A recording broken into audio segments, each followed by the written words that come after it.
আসসালামু আলাইকুম। আজকে আমরা আলোচনা করব ম্যাথ 3 এর দ্বিতীয় অধ্যায়। এইখানে মূলত সামান্তরিকের ক্ষেত্রফল এবং চতুর্ভুজের ক্ষেত্রফল নিয়ে আলোচনা করা হবে। সহজ জিনিসপত্র, সূত্রগুলো দেখে থাকো তাহলে খুব ইজিতে বুঝে যাবা। চলো সূত্রগুলো আমি আরেকবার রিমাইন্ডার দিই।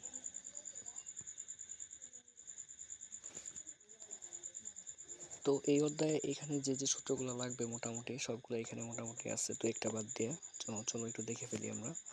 সামান্তরিকের ক্ষেত্রফল আসলে অনেকভাবে বের করা যায়, যেভাবে ডাটা দেওয়া থাকবে সেই অনুযায়ী আমরা বের করব। যদি ভূমি এবং উচ্চতা দেওয়া থাকে সামান্তরিকের, ভূমি কোনটা, এই যে এটা ভূমি আর এটা উচ্চতা, এরকম দেওয়া থাকলে আমরা ভূমি এবং উচ্চতা গুণ করে ফেলবো। আচ্ছা, তার আগে সামান্তরিক কি জিনিস সেটা একটু আমরা চিনি নিই। সামান্তরিক অনেকটা আয়তক্ষেত্রের মতোই, বাট সামান্তরিকের সাথে আয়তক্ষেত্রের পার্থক্য হলো আয়তক্ষেত্রের প্রত্যেকটা কোণ সমকোণ হয়, কিন্তু এখানে দেখো সামান্তরিকের কোণগুলো সমকোণ নাও এবং সমানও না। এটা একরকম, এটা আর এটা সেম, এটা আবার এটা সেম। এবং সামান্তরিকের একটা স্পেশালিটিস এই যে বাহু আর এই বাহু, এই দুইটা বাহু সেম থাকবে। অর্থাৎ এটা যদি 10 সেন্টিমিটার হয় তাহলে এটাও 10 সেন্টিমিটার হবে। এটা যদি 5 সেন্টিমিটার হয় তাহলে এই যে বাহুটা আছে না, এটাও 5 সেন্টিমিটারই হবে। অর্থাৎ বিপরীত বাহুগুলো সমান থাকে এবং সমান্তরালে থাকে।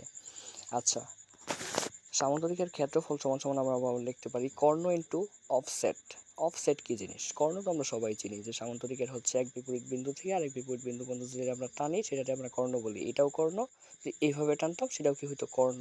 এখন অফসেট জিনিসটা কি? অফসেট জিনিসটা এই যে সামান্তরিকের যে কর্ণ আছে এইটার ঠিক বিপরীত কৌণিক বিন্দু হতে যদি আমরা এই কর্ণের উপর একটা লম্ব আঁকি মানে কি, এই যে কর্ণের উপরে যদি এরকমভাবে একটা লম্ব আঁকি, অর্থাৎ 90 ডিগ্রি কোণ করে এখানে আঁকি, তাহলে এই যে জিনিসটা যে আছে এটা আমরা অফসেট বলি। এই অফসেটটা অ্যাজ ইউজুয়াল পি দ্বারা ডিনোট করা হয় আর কর্ণকে ডি দ্বারা ডিনোট করা হয়। আচ্ছা, যদি কোথাও তাহলে অফসেট এবং কর্ণ দেওয়া থাকে তাহলে ক্ষেত্রফল হবে কি? কর্ণ ইন্টু অফসেট। আচ্ছা, ওকে। এবার চলে আসো আমরা চতুর্ভুজের ক্ষেত্রফলের ক্ষেত্রে দেখে ফেলি। চতুর্ভুজের ক্ষেত্রফল আমরা কীভাবে বের করব? তো চতুর্ভুজ এটা যে কোনো টাইপের জিনিস হতে পারে। এমন একটা চতুর্ভুজ যেটা ধরো আমরা সামান্তরিকও বলতে পারতেছি না, বর্গক্ষেত্রও বলতে পারছি না, মানে এলোমেলো আর কি, চার রকম বাহু আছে। তো এই ক্ষেত্রে যদি কি দেওয়া থাকবে, দেখবে একটা কর্ণ দেওয়া থাকবে এবং কর্ণের উপর দুইটা অফসেট দেওয়া থাকবে। এই দিক থেকে একটা অফসেট দেওয়া থাকবে, এই দিক থেকে একটা অফসেট দেওয়া থাকবে, P1 এবং P2। তো এরকম থাকলে সূত্রটা হবে হাফ ইন্টু অফসেট দুইটার যোগফল ইন্টু কর্ণ, অর্থাৎ half into P1 plus P2 into D. আর যদি কোনো ভিতরে একটা চতুর্ভুজ দেওয়া থাকে, এটাকে বলা হয় বৃত্তস্থ চতুর্ভুজ, তাহলে এই চতুর্ভুজের ক্ষেত্রফল সমান সমান হয় root over S minus A into S minus B into S minus C into S minus D. এই এসটা কি? ওই যে আমরা ত্রিভুজে এস বের করছিলাম না, তিনটা বাহুর যোগ করে দুই দ্বারা ভাগ করছিলাম, এখানে সাথে কি করব, চারটা বাহু এ বি সি ডি, এই চারটা বাহু যোগ করে দুই দ্বারা ভাগ করে আমরা আগে এস বের করে নিব, তারপর জাস্ট এই সূত্রতে বসা দিলে কি হয়ে যাবে। চলো এবার সহজ সহজ কয়েকটা ম্যাথ দেখে দিই।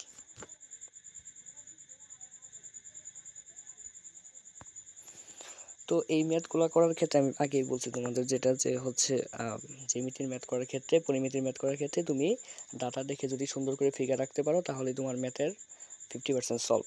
বাকিটা এমনিতেই হয়ে যায়, সূত্র বসালেই হয়ে যায়। আচ্ছা, এখানে কি বলছে চলো আমরা দেখি। এটা উদাহরণ 2 তোমাদের হক বইয়ের। একটি সামান্তরিকের একটি কর্ণ হলো 64 সেন্টিমিটার এবং এর বিপরীত কৌণিক বিন্দু থেকে এর উপর অঙ্কিত লম্বের দৈর্ঘ্য 27 সেন্টিমিটার হলে এর ক্ষেত্রফল নির্ণয় করো। আচ্ছা, এখানে একটু খেয়াল করো ব্যাপার যেটা প্রথমে আমরা সামুদ্রিকটা আঁকলাম। ধরো একটা সামুদ্রিক আঁকলাম, সামুদ্রিক তো সবাই চেনো, এবং এটার একটা কর্ণ নিলাম। এটার কর্ণটা কত? 64 সেন্টিমিটার। এটা আমি ভুলে বাইরে দেখা ফেলছি। আচ্ছা, এটা ভিতরে হবে আর কি, ডিটা হবে এই ভিতরে, কর্ণটা 64 সেন্টিমিটার হবে। এবং এটার কি বলছে, এই কর্ণের বিপরীত কৌণিক বিন্দু থেকে এর উপর অঙ্কিত লম্বের দৈর্ঘ্য 27 সেন্টিমিটার। অর্থাৎ এই কর্ণের বিপরীত কৌণিক বিন্দু কোনটা কোনটা বলতো? এটা একটা বিপরীত কৌণিক বিন্দু, আবার এইটা একটা বিপরীত কৌণিক বিন্দু। এটার উপর থেকে তুমি একটা লম্ব আঁকতে হবে। তুমি চাইলে এভাবেও আঁকতে পারতো। চিত্রটা দেখার সৌন্দর্যের কারণে আমরা কি করছি, এভাবে আঁকছি। তো এটা একটা লম্ব আঁকলাম। এখন আমরা এইটার পরিচয় কি জানি, যে বিপরীত কৌণিক বিন্দু থেকে যদি কর্ণের উপর লম্ব আঁকা হয় সেটাকে কি বলা হয়? অফসেট বলা হয়। এখানে কিন্তু ডিরেক্টলি ম্যাথে অফসেট বলে দেয় নাই, জাস্ট আমাকে বুঝে নিতে হবে এটাই কি অফসেট। আচ্ছা, অফসেট এবং কর্ণের সূত্রটা আমরা কি জানি, সামুদ্রিকের ক্ষেত্রফল সমান সমান কি, কর্ণ ইন্টু অফসেট। কর্ণের মান কত, এই যে 64 সেন্টিমিটার, আর অফসেটের মান কত 27, বসাই দিলাম, জাস্ট ক্যালকুলেশন করছি, ক্যালকুলেশন করলে কত আসলো 1728 বর্গ সেন্টিমিটার। সিম্পল। তো এই টাইপের ম্যাথ থাকলে আশা করি পারবা তোমরা। চলো নেক্সট একটু কঠিন, মানে কঠিন তো নাই, এর থেকে আর কি তুলনামূলক কঠিন যেগুলো সেগুলো দেখি। আচ্ছা, এটা হচ্ছে তোমাদের হক বইয়ের উদাহরণ 1 নাম্বার ম্যাথ সংক্ষিপ্তর। সেটা হচ্ছে কি, একটি সামুদ্রিকের কর্ণের দৈর্ঘ্য হতেছে 75 সেন্টিমিটার এবং সন্নিহিত বাহু দুটা হচ্ছে কত 44 এবং 45 সেন্টিমিটার হলে তাহলে এর ক্ষেত্রফল নির্ণয় করো। আচ্ছা, সন্নিহিত বাহু এবং কর্ণ দিয়ে আমরা তো কোনো সূত্র শিখি নাই ক্ষেত্রফল বের করার, তাহলে এটা কিভাবে করব, চলো চেষ্টা করি দেখি পারি কিনা। তো আমরা হচ্ছে একটা সামুদ্রিক আঁকলাম, এ বি সি ডি একটা সামুদ্রিক আঁকলাম, হচ্ছে আমরা একটা কর্ণ নিলাম কত 75 সেন্টিমিটার একটা কর্ণ নিলাম এবং দুইটা সন্নিহিত বাহু। সন্নিহিত বাহু কোনগুলো, যেগুলো হচ্ছে একটা কোণ এইটা আর এটা সন্নিহিত বাহু, এটা সন্নিহিত বাহু, এটা তুমি যে কোনো খুশি দুইটা নিতে পারো। তো আমরা দুইটা কি নিলাম, এটা নিলাম আর এটা নিলাম, অর্থাৎ এ বি আর হচ্ছে বিসি নিলাম। এখন এই সামন্তরিকের ক্ষেত্রফল বের করতে বলছে। আচ্ছা, আমরা জানি সামন্তরিকের বিপরীত বাহুগুলা কি হয়, সমান হয়। এই এবি সমান সমান যদি 44 হয়, তাহলে এই ডিসি সমান সমান কত 44 হবে না? আবার এই বিসি সমান সমান যদি 35 হয়, তাহলে এই এবি সমান সমান কত হবে, 35ই তো হবে, তাই তো? আচ্ছা, আবার একটা জিনিস খেয়াল করো, এই যে আমরা যখন মাঝখানে 75 সেন্টিমিটার কর্ণটা আঁকছি এর থেকে সিট দিকে, তখন এই সামন্তরিকের ভিতরে আসলে দুইটা ত্রিভুজ হয়ে গেছে না, দেখো তো, এ বি সি একটা ত্রিভুজ হয়েছে আর এ ডি সি আর একটা ত্রিভুজ হয়েছে। এখন আমরা যদি এই দুইটা ত্রিভুজের ক্ষেত্রফল বের করে যোগ করে দিই, তাহলে আমরা টোটাল সামান্তরিকের ক্ষেত্রফলটা পাবো না, কারণ এই দুইটা ত্রিভুজ তো হচ্ছে এই সামান্তরিকের ভেতরেই আছে, তাই না? তার মানে আমার টার্গেট হচ্ছে কি, দুইটার ক্ষেত্রফল বের করে আমরা যোগ করে দিলে কি টোটালটার ক্ষেত্রফল পেয়ে যাবো, আর সেইটার ক্ষেত্রফল তোমার বের করতে বলছে। আচ্ছা, দেখো তো এখানে এই ত্রিভুজ আর ত্রিভুজটা সেম হবে না, এইটা যদি 44 হয় এটাও 44, এটা 35 হলে এটাও 35, এবং এই যে অতিভুজ দুজনেরই কমন 75, তার মানে এটা একটা কি ত্রিভুজ, দেখো তো এই দুইটা ত্রিভুজের কি বিষমবাহু ত্রিভুজ না? কারোর সাথে কারো মিল নাই, দুই তিনটা বাহুই হচ্ছে ভিন্ন রকম। তো বিষমবাহু ত্রিভুজের ক্ষেত্রফল বের করার ক্ষেত্রে আমরা জানি কি এস প্রয়োজন হয়। তার জন্য কি করলাম, আমরা আগের থেকে এসটা বের করে নিলাম, এই যে 35 44 75 ভাগ 2, এস বের করলে কত হয় 77 সেন্টিমিটার। আচ্ছা, এই টোটাল সামুদ্রিকের ক্ষেত্রফলটা কি হবে, এই যে সামুদ্রিকের ক্ষেত্রফল কি হবে, এই যে দুইটা ত্রিভুজ যে আছে দুইটা ত্রিভুজের ক্ষেত্রফলের সমান হবে, এটাই আমি লিখছি, ত্রিভুজ এবিসি এবং ত্রিভুজ এ ডিসি। আবার আমরা এটাও দেখে ফেলছি অলরেডি, এই ত্রিভুজ এবিসি এবং ত্রিভুজ এডিসি যে আছে, তার আসলে দুইটা কি একই ত্রিভুজ, মানে হচ্ছে দুইটার আসলে ক্ষেত্রফল সেম সেম, তার মানে এই দুইটারে হচ্ছে আমরা যদি এক এক যোগ করি তাহলে দুইটা হয়ে গেল না, দুইটা ত্রিভুজ এবিসি বলতে পারি, অথবা তুমি এবিসির জায়গায় এডিসিও বলতে পারো, একই কথা।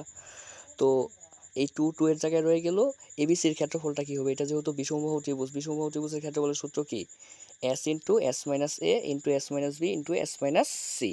এই যে টু, এই যে এস এর মান কত অলরেডি আমরা বের করছিলাম 77 সেন্টিমিটার, মাইনাস এ 35, 77 মাইনাস 45 ইন্টু 77 মাইনাস 75, এই টোটাল জিনিসটু ক্যালকুলেটারে চাপ দিলে তোমার কত পাবা, 925 বর্গ সেন্টিমিটার। ঠিক আছে? আচ্ছা, এটাই তাহলে কি এই সামন্তরিকের ক্ষেত্রফল না? আমি আরেকবার অঙ্কটা রিমাইন্ডার দিই, একটু খেয়াল করো। এই সামন্তরিকে যখন আমরা চিত্রটা কমপ্লিট করলাম, তাহলে এখানে দেখো তো এই যে একটা ত্রিভুজ পাইলাম, এই যে আরেকটা ত্রিভুজ পাইলাম, এই দুইটা ত্রিভুজের ক্ষেত্রফলই তো আসলে এই টোটাল সামুদ্রিকের ক্ষেত্রফলের সমান হবে, তাই না? কারণ এই দুইটা কি এটার ভেতরেই আছে, এবং দুইটা ত্রিভুজই কি সেম, এটা 44 হলে এটাও 44, এটা 35 হলে এটাও 35, এটাও 75, তাহলে এটার ক্ষেত্রফল যতটুকু হবে এটার ক্ষেত্রফল ততটুকুই হবে। তাহলে এখান থেকে যে কোনো একটা ত্রিভুজের ক্ষেত্রফল বের করে সেটা দুই দ্বারা গুণ করে দিলে তো আমরা দুইটার ক্ষেত্রফল পেয়ে গেলাম, তাই না? এবং এটা কি একটা বিষমবাহু ত্রিভুজ, বিষমবাহু ত্রিভুজের যে ব্যাপার সেবারগুলো আছে সেইগুলো এখানে করা হয়েছে। আগের অধ্যায়ের ম্যাথগুলো তুমি যদি ভালো করে থাকো, তাহলে এই ম্যাথ বুঝতে তোমার 1 মিনিটও লাগবে না আশা করি।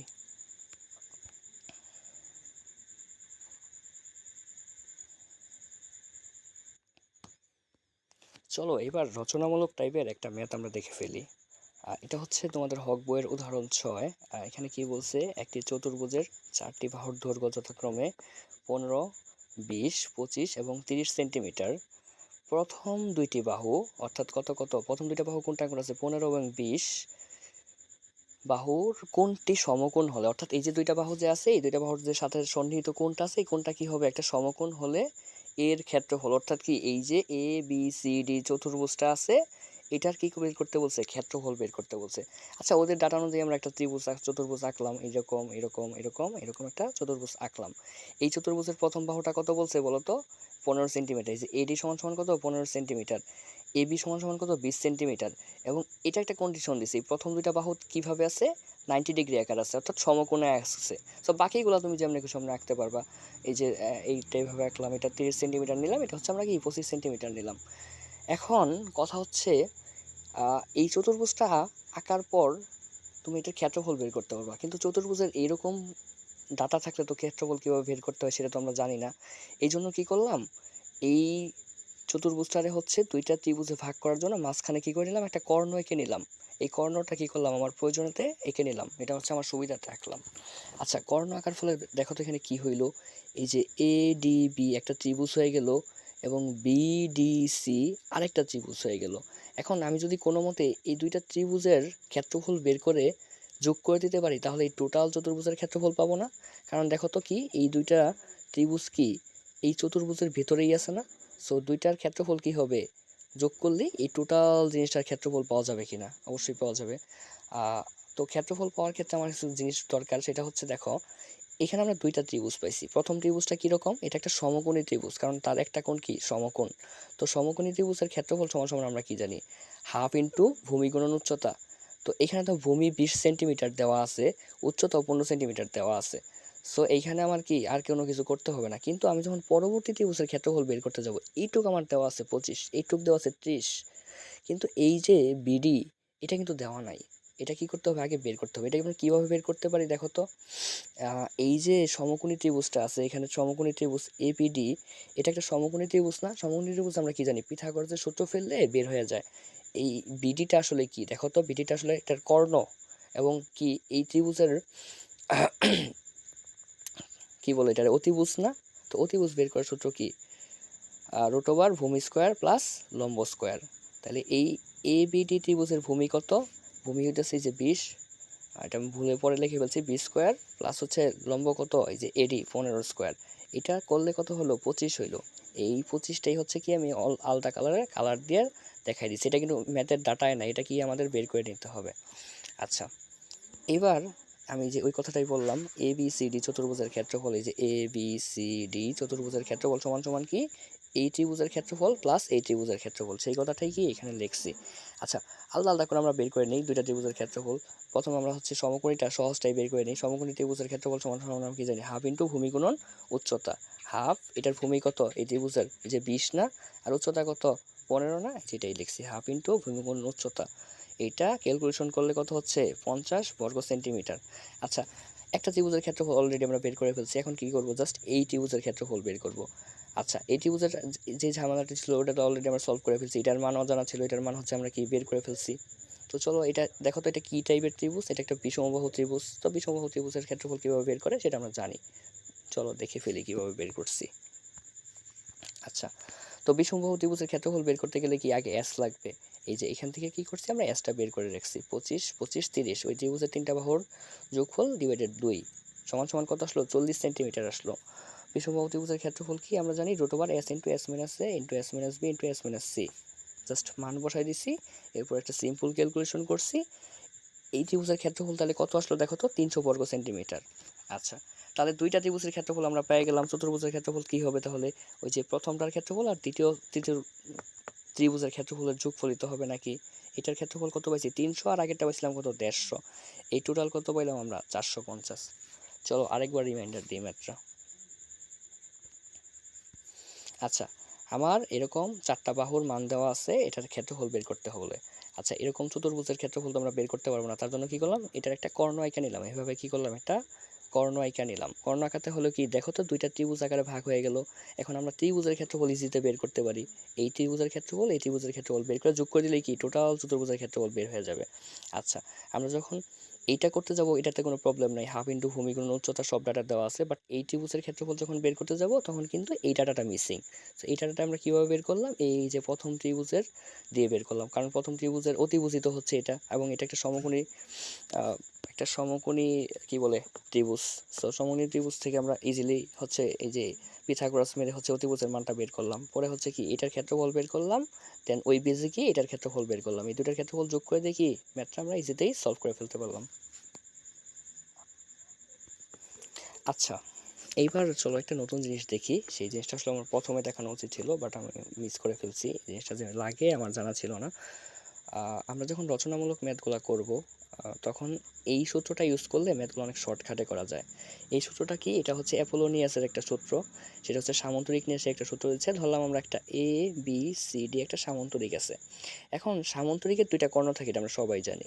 এখন এই দুইটা কর্ণের একটা স্পেশালিটি আছে। স্পেশালিটি হচ্ছে কি, এই যে দুইটা কর্ণ যদি আমরা আঁকি তারা হচ্ছে একটা ও বিন্দুতে সেট করে, একটা বিন্দুতে সেট করে। সেটটা কিভাবে করে? তারা হচ্ছে সমানভাবে সেট করে। অর্থাৎ এইখান থেকে এখানে যতটুকু আছে না, এই যে বি থেকে ওতে যতটুকু আছে, এই ওর থেকে ডি ঠিক অতটুকুই থাকবে। ধর এখানে যদি 5 সেন্টিমিটার থাকে এখানে 5ই থাকবে।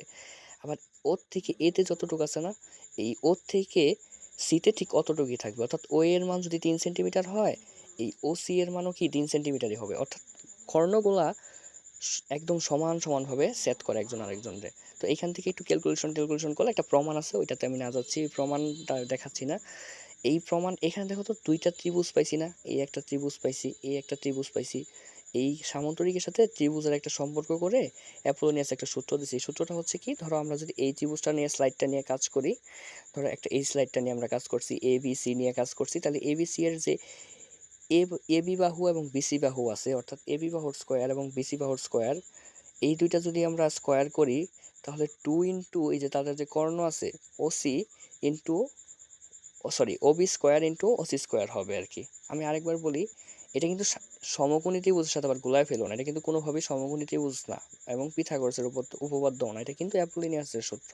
সূত্রটা হচ্ছে কি, এই যে সামন্তরিকের একটা স্লাইড নিয়ে যদি আমরা কাজ করি, এই স্লাইডের হচ্ছে এই এবি স্কোয়ার এবং এই বিসি স্কোয়ার সমান সমান হবে 2 ইন্টু এদের যে কর্ণগুলো আছে কর্ণগুলোর অর্ধেক, ওসি স্কোয়ার প্লাস হচ্ছে কত ওবি স্কোয়ার আর কি। হ্যাঁ, এই যে Obi square plus OC square, ঠিক আছে।